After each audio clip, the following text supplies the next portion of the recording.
UPDF সমর্থিত ৩ সংগঠনের ডাকে খাগড়াছড়িতে আধাবেলা সড়ক অবরোধ কর্মসূচি পালিত হয়েছে।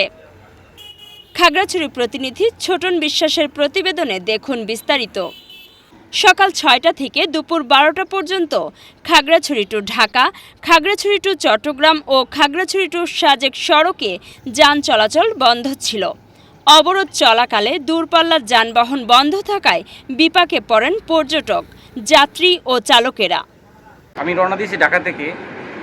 এখানে আসার পর শুনতে পারলাম যে আমরা এখানে আপনার ভোর ৫টার দিকে এখানে এসে পৌঁছার পর এখানে স্থানীয় যারা বলতেছে, ড্রাইভার, তারপর অন্যান্য যারা চাঁদের গাড়ি চালায়, তারা বলতেছে এখানে অদ্যবয় ১২টা পর্যন্ত, সকাল ৬টা থেকে 12টা পর্যন্ত হরতাল, মানে অবরোধ, কোনো গাড়ি চলবে না। এটা পাহাড়ি কোনো একটা সংগঠন এটা হরতাল ডাকছে।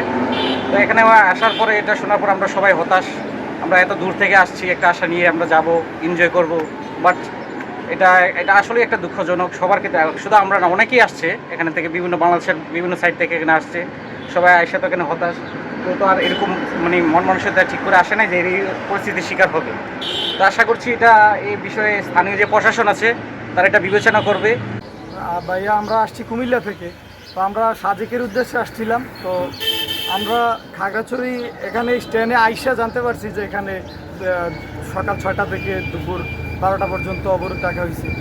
তো সাজেকে যাবো, এখন পর্যন্ত গাড়ি নিছি, তবে যাইতে পারবো কি না ফার্স্ট ইয়েতে এখনও বলা যেতেছে না।